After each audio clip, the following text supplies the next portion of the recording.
Welcome to EPI STEM podcast. This EPI STEM podcast is brought to you from the National Centre of STEM Education at the School of Education in the University of Limerick. I'm your host, Geraldine Simmie, and I'm the Professor of STEM Education here at the Centre and the Director of EPI STEM. And my co-host, Michelle Starr, and I am the Research Liaison Officer in EPI STEM.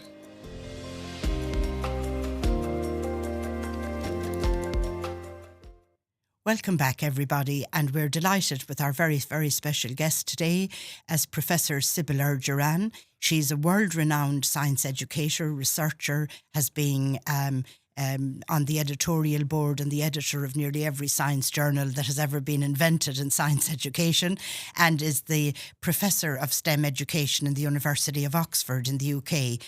Sibel, you're very, very welcome today to be with us. Thank you, Geraldine. Good to see you and good to talk to you. And welcome, Sibel. It's great to see you again. Thank you, Michelle. It's wonderful to be with you both. As you know, I have a history in Limerick, so it's a delight to be talking back after a few years with you. Yeah, absolutely. Great. And for our listeners who don't know, Sibel was the Director of EPI STEM in the role I'm in now. She was the Director of EPI STEM for some years, and some of our students, if I think Liam Guilfoyle and a few, have found their way over into Oxford and are doing very well. So it's a lovely transition, and we've been to Oxford and seen the wonderful space you're in at the moment. So, Sibel, do you want to tell us, introduce yourself to us in a relaxed way, and then we can get on talking to your research? I know you're many years in science education. Yes, thank you, Geraldine. So so as you mentioned, I am a Professor of Science Education at the Department of Education at University of Oxford in the UK. And prior to this, I've been in this role for about 10 years now.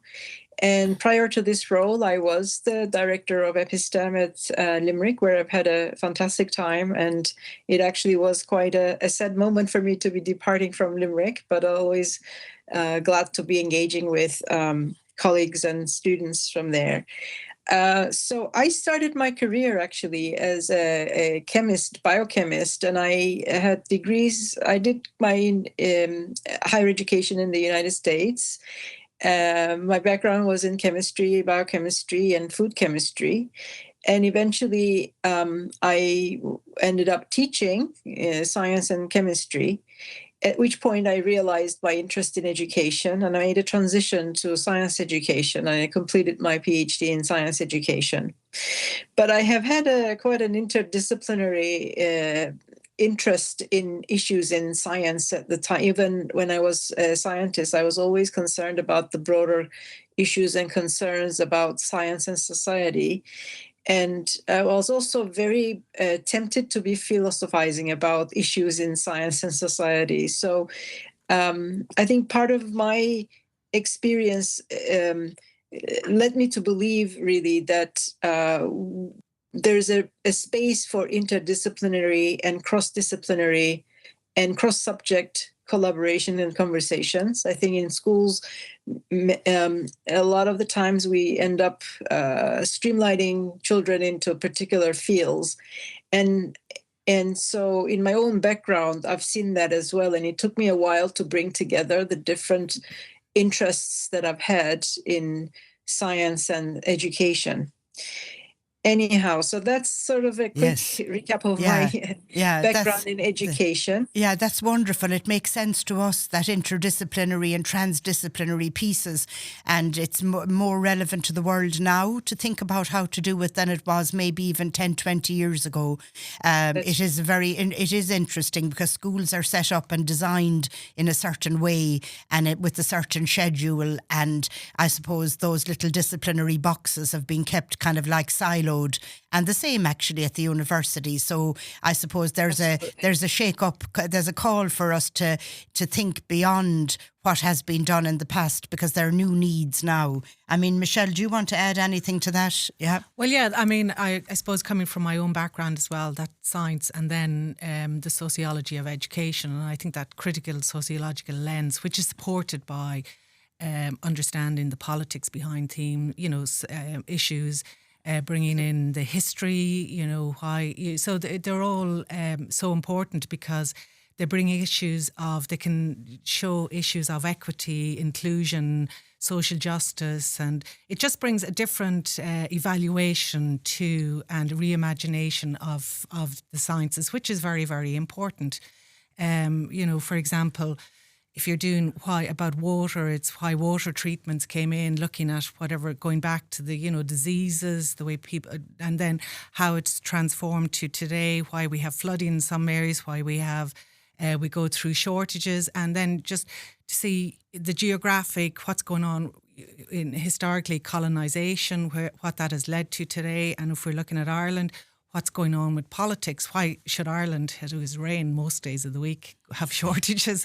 So, there's a lot of politics, and that gives students a different dimension to the science topic, and it turns it away from that fatalism that, okay, we do have autonomy. We can put pressure on our politicians, or we can change things somewhat. Yeah. I mean, the issue as I see it is that traditionally we've taught science as a body of knowledge, and reduced science to a body of knowledge and methods. And that sort of an approach in education, unfortunately, is no longer good enough, and particularly for general scientific literacy of the broader public. So obviously scientists need scientific knowledge and understanding of scientific methods, but even scientists themselves need a little bit more than that. And we've done a study recently where we've looked at, we analyzed commentaries of scientists that appeared in top scientific journals like Science and Nature. And since the release of ChatGPT in 2022, the scientists themselves started to talk a lot more about ethics and values and societal issues in their commentaries published in these top journals. So there has been a market shift in what they're actually paying attention themselves. And so I think in order to get science education aligned, even from a scientific worldview, we cannot treat science as only a body of knowledge and methods and procedures. We need to sort of broaden that perspective to situate science in society, including, Michelle, some of the political and sociological aspects that you're referring to. I think, and I've read a lot of your papers that have, you have already, from my background as a chemistry teacher as well, you've actually wonderful theory, and you've done wonderful philosophy papers, and you have actually understood it as a sociological problem, because you actually see the importance of the philosophy and history and sociology of science in there in the mix with the whole thing. And you also understand the importance of having young people having the scientific knowledge and literacy for everybody now, whereas maybe in the past it was for an elite few. Now it definitely, in the world we're going into, we certainly need a very well educated population with their science and technology nowadays.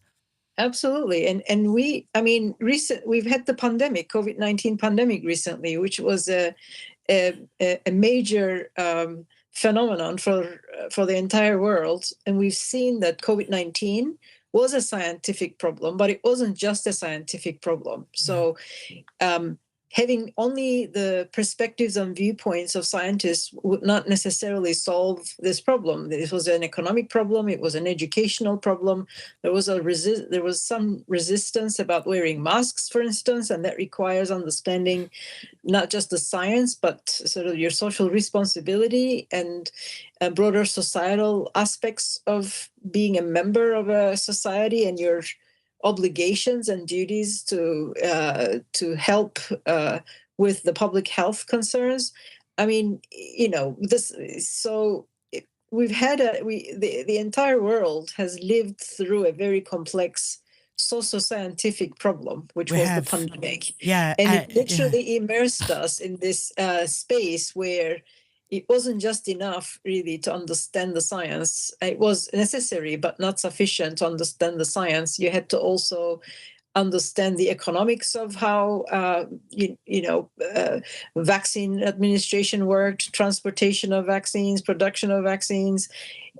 So this was pandemic was a really it was almost like a wake-up call, I think, for us in science education, even though we've been talking about this for a number of years.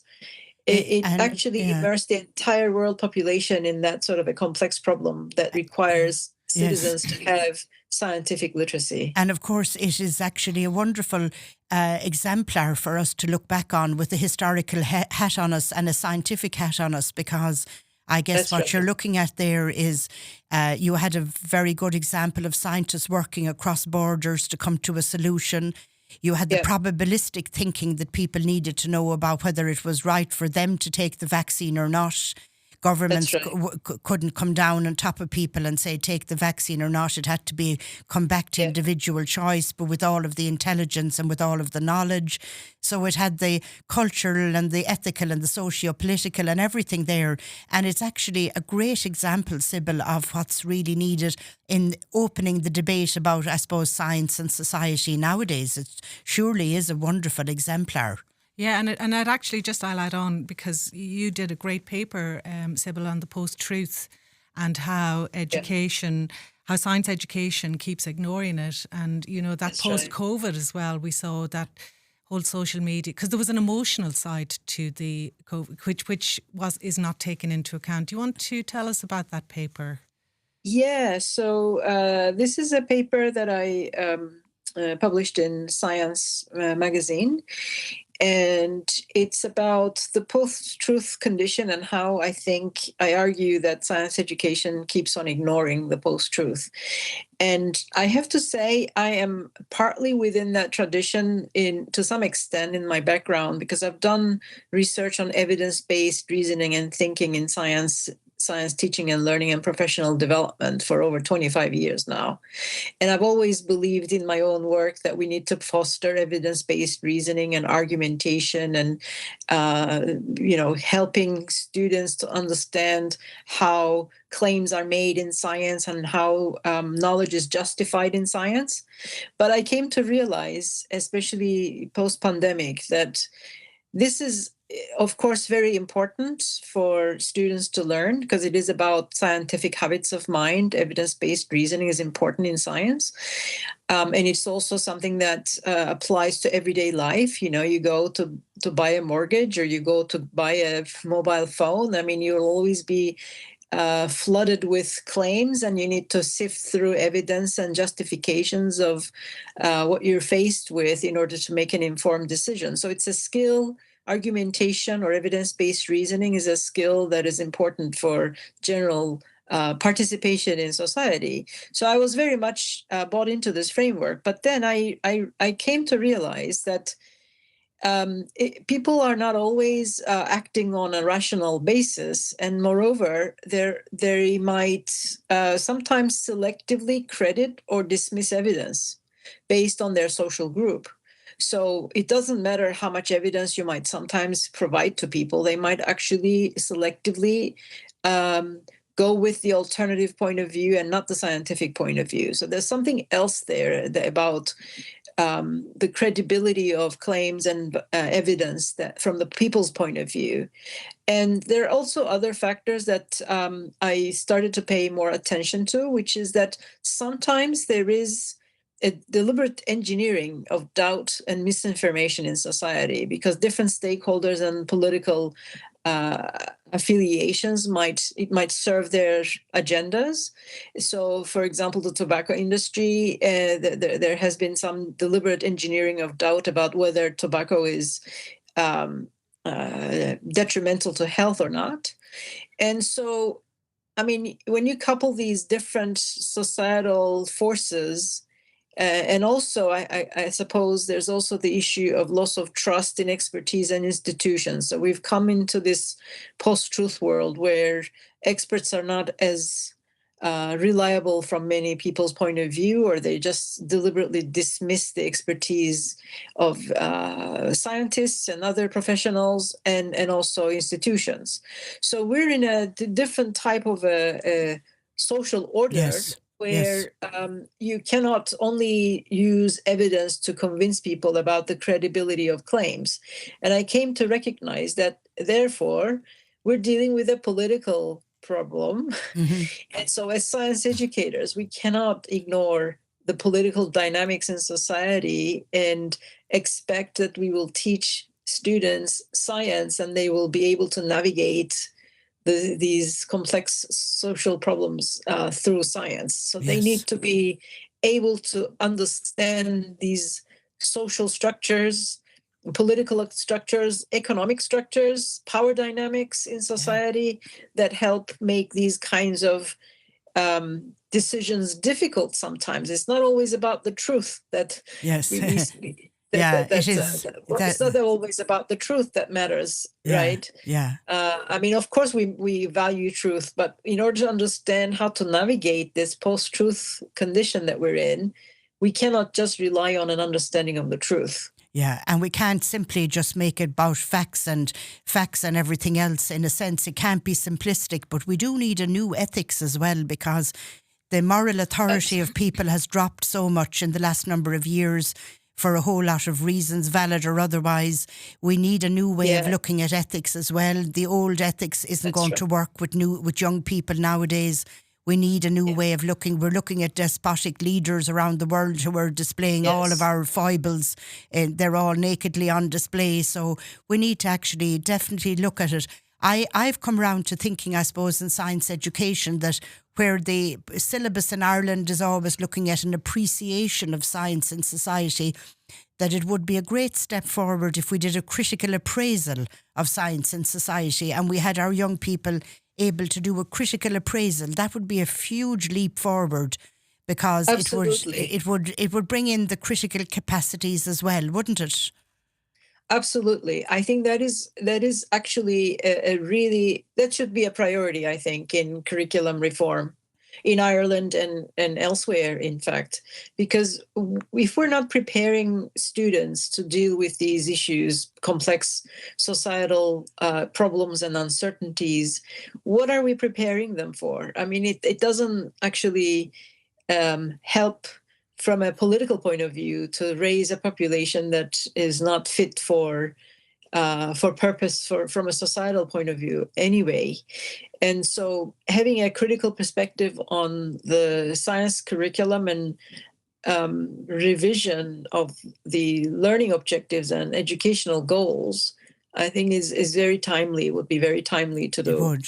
I mean, we're trying to do our bit here in Ireland. I'm national convener of a critical and feminist special interest group in Ireland, and we have grown to 40 members there over in the last year or two, where we are actually looking at kind of how to raise these questions and how to get into the debate and understand that we need all the disciplines together and we need to have a new thinking without it being a dogmatic answer.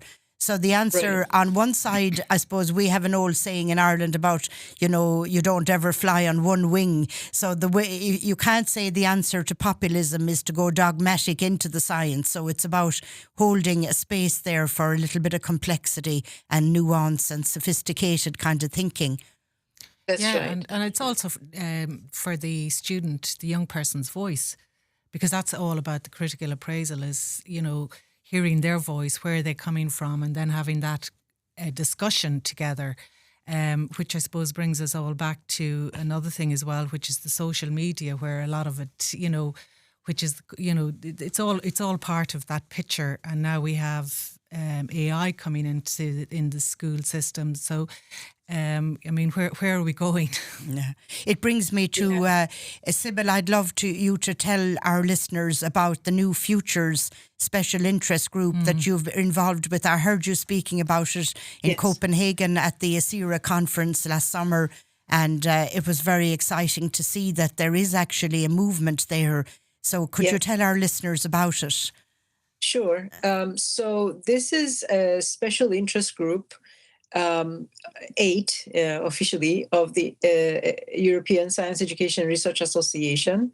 I'm on the advisory group of this special interest group, and it's being led by Olivia Levrini from University of Bologna in Italy and Mauricio Pietricola from University of Paulo in Brazil. I've had collaborations with these colleagues for a number of years. In fact, with Olivia Levrini, we've had an EU-funded project called Fedora Project, where we looked at future-oriented science education. So it's the special interest group had been brewing for a while through these different associations and projects, and we made an application to ESERA to host a special interest group. And so essentially, it's the group is called Futures Plural Oriented Science Education, and the emphasis on the futures, the plural, is about the imaginative and creative ways of thinking about multiplicity of futures and what that means for science and education and science education. So it's the group has been going on now for about 2 years, and it aims to foster a platform to consider these profound societal and environmental transformations that are influencing every aspect of our lives. So science is not, again, devoid of economics, politics, society, or cultural elements. I mean, so science is actually interconnected with lots of different agendas. So we need to have new perspectives on how science itself is changing to an extent through AI, for instance. I can talk a little bit about that later on. But so we have a planetary crisis with climate change. There are new social realities, wars, social justice issues, legacies of colonialism. And how do we reconcile some of these complexities and problems with a science education that isn't only retrospective and focused on the past or the present, but how are we preparing students to deal with the complex issues that they will be dealing with in their everyday lives or in their careers in the future? Yeah. So it's an orientation to think about different types of skill sets. So traditionally, we might have focused on problem solving and these 21st century skills like critical thinking and problem solving, which are still very important skills. But a future orientation to science education would also teach students to broaden their skill sets and consider things like managing complexity. How do you manage complexity? I mean, do we teach students how to manage complexity or uncertainty? Yes. How do you manage uncertainty in your everyday life or in your professional life, in your career, whatever the case might be? And so that'll be important. How do you then take action today to plan for a future? So focusing, projecting into the future, and there are different conceptual tools actually to think about the future that we've used in our discussions. And there are different ways of thinking about, as you mentioned, Geraldine, earlier, about probabilistic thinking. And, what are likely events to happen? What are plausible events to happen in the future? And what is completely off the chart but might happen? I mean, we encounter a lot of social realities that were not expected.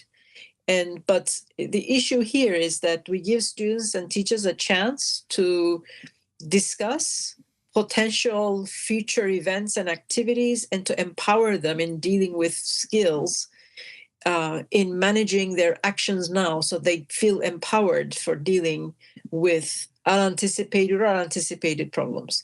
Yes. I have to say, I might pause there if you have any questions, but I have applied this approach in my own teaching as well, so I can tell you a little bit about that. Yes, and I think what you have really nicely done for me, and listen, when I read your research as well, is you've understood that, like, I suppose, the gap between what the professional scientists do and the curriculum of science education in schools, it's a job of translation. And it has in the past been translated in a tight way to kind of teach children and young people the kind of a learn off by heart recipe, kind of a scientific method and working in that space and all of that. And it has missed out, I suppose, the fact on modelling and the fact that scientists work in a broader way and that they use modelling and and more AI nowadays than ever before, and all of that.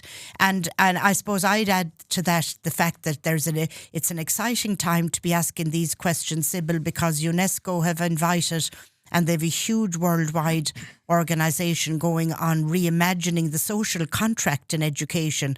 So how we are collectively responsible with one another, empathy, care, bringing back the human. I mean, I suppose the difference between the robot and the human needs to be kind of, I suppose, brought to the fore, the dialogue part of it, the values as well as the skills. Kind of that ethical values and skills, but for a new imaginary, I think. And I mean, not that any of us have the answers, but certainly it's not an old approach. We have to invite ourselves to rethink ourselves about what that new imaginary might be. You've lovely work done on AI. So would you want to finish up by telling us a little bit about that approach there? Because that debate does need to be opened with our community of science educators across the world. Yeah. I mean, sure. So AI is raising some of these social and ethical issues that actually have always been part of science, but that in application of science in science education and the curriculum, we've always sort of gotten rid of the social context as if so the social values are not important in science, but which, I mean, I'll get into the AI in a minute, but I think traditionally we've ignored the fact that science is already value laden. So you cannot be a scientist, for example, if you don't have the social value of respect for evidence or honesty about data. Those are, they are not scientific, epistemic issues about knowledge. They are values. So scientists necessarily have to have social values. So this dismissal of society and social values and norms in science as if they're not part of science and therefore should not be part of science was a very artificial and inaccurate division in any case, because science is necessarily and inherently a social activity. And scientists do have social values. So I just want to sort of, and if anyone is not convinced about that claim, we've actually written about this as well in our Nature of Science book. So there is literature on this. This isn't just my idea either. So, but AI recently has exposed some of these social issues and problems and ethical issues because of the way that data are being managed in large language models. So what data are being used to train the AI tools matters, because whatever you're using will bias whatever the system can tell you. And we've seen examples of this where so some AI medical tools have been trained by using data from white participants, for example, and they were not able to detect skin lesions and cancers from Black participants in their studies. So the sort of data that you use to train the tool is going to make a difference in what knowledge that you get back. So it's not an unbiased platform in giving you information. So on the other hand, obviously, like any tool, there will be pros and cons of AI. And I mean, we've seen that recently the chemistry Nobel Prize was actually awarded to computer scientists who came up with a modeling tool, the AlphaFold platform, that was really effective in predicting protein folding with great accuracy.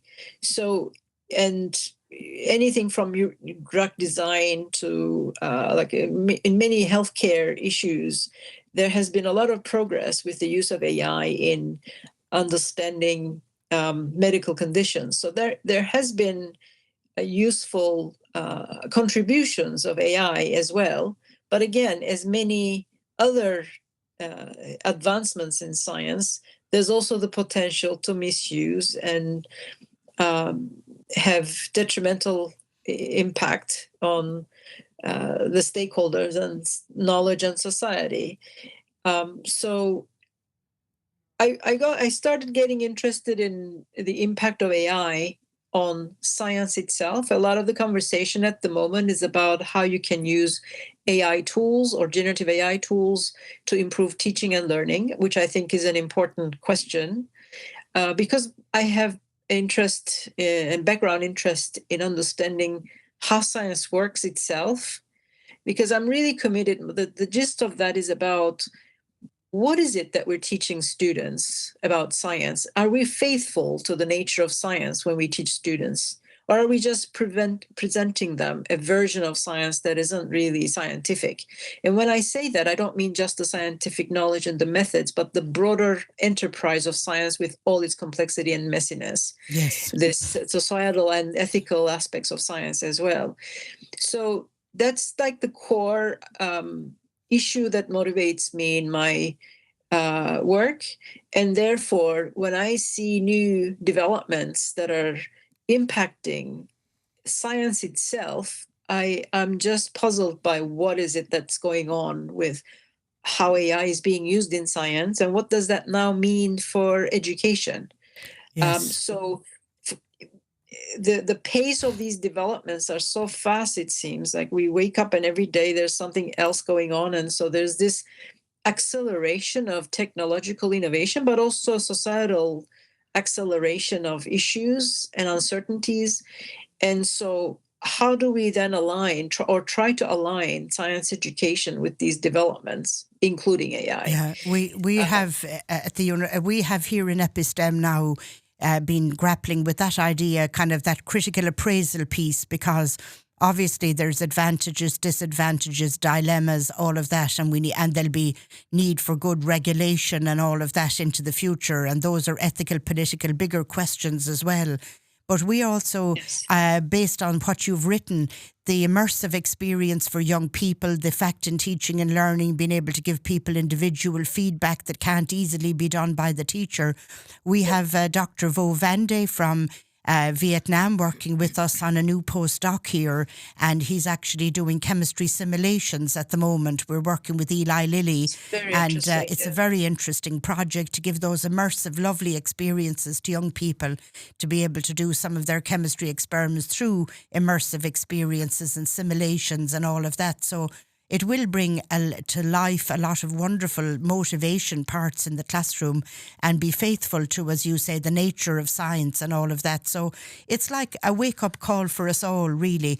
What I would say this conversation has been so wonderful, Sibel, is it's a wake-up call for us, because science teachers will have new responsibilities into the future, and the science educator will have new ways that they need to be teaching at the universities.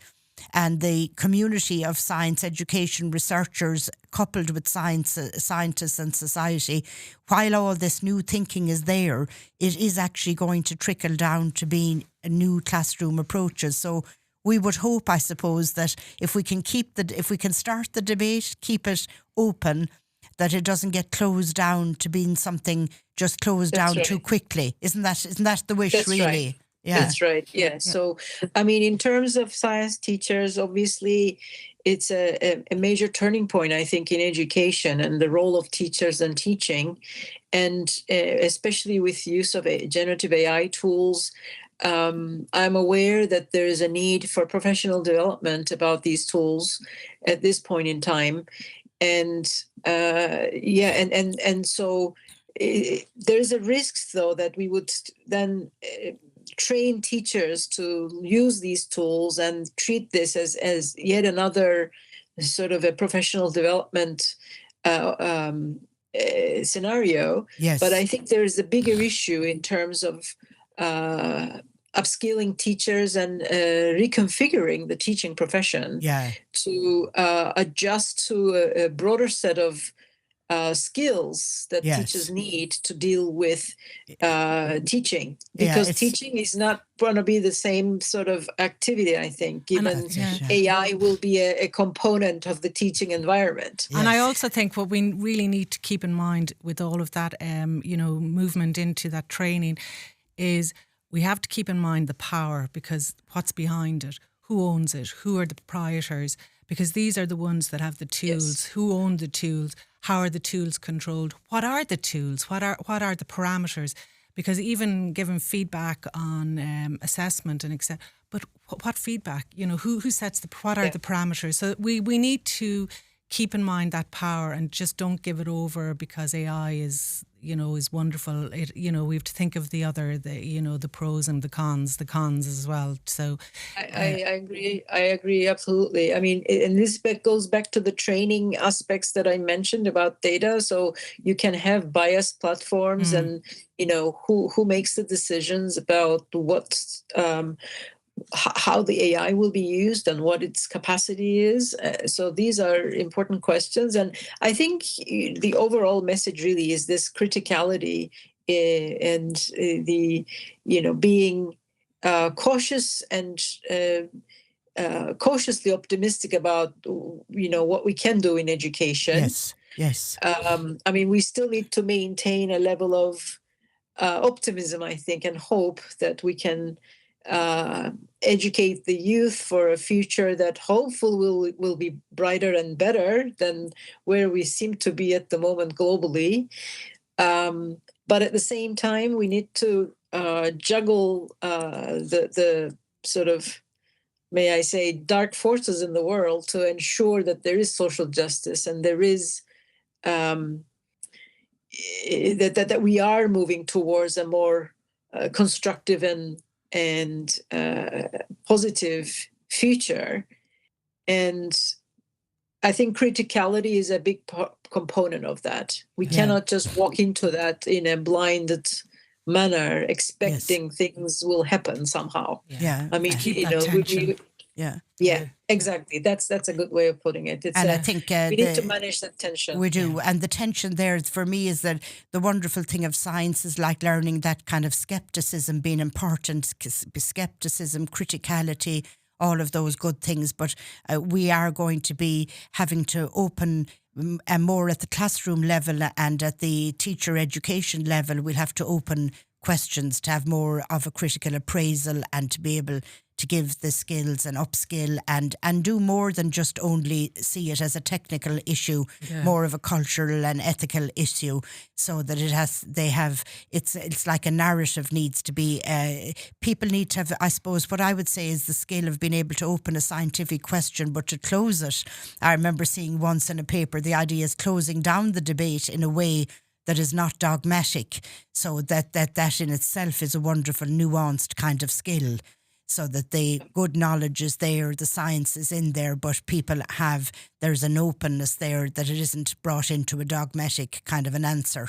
So Sibel, we're coming to the end of the podcast now with you, and is there anything in particular extra you'd like to say that you didn't get a chance to say? It's been wonderful talking with you today. No, this has been a fascinating debate. It's actually a luxury to be talking about what you're interested in with people who are interested in those issues. So it's a really nice opportunity to have this discussion with both of you, Geraldine and Michelle. So I really thank you for the invitation. And it's, I do hope that I come back to Limerick at some point to visit with you in person and continue the discussion. Absolutely. Well, everyone in EPI STEM would be delighted to see you. We have 6 PhDs, 1 postdoc. We're working away lovely with all of our projects and everything. And we're always delighted to be connected with you in all of the work that you do. So we've been talking today to Professor Sibel Erduran, Professor of Science Education at the University of Oxford. Thank you very, very much and take care. Thanks, Sibel. The performance today is by Rosemary O'Malley. Rosemary is from Chicago. She's a graduate of the Masters of Traditional Music here in the Irish World Academy of Music and Dance, and she's now working in the School of Law in the European Centre for the Study of Hate.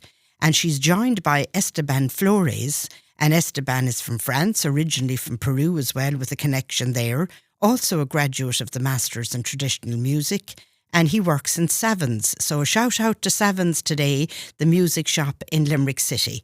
So they are going to play for us a beautiful waltz. It's written by a contemporary composer, Brian O'Leary, and the waltz is going to be I'll Meet You on a Day That Never Ends. And they'll follow that then with a beautiful reel called The Kit O'Connor.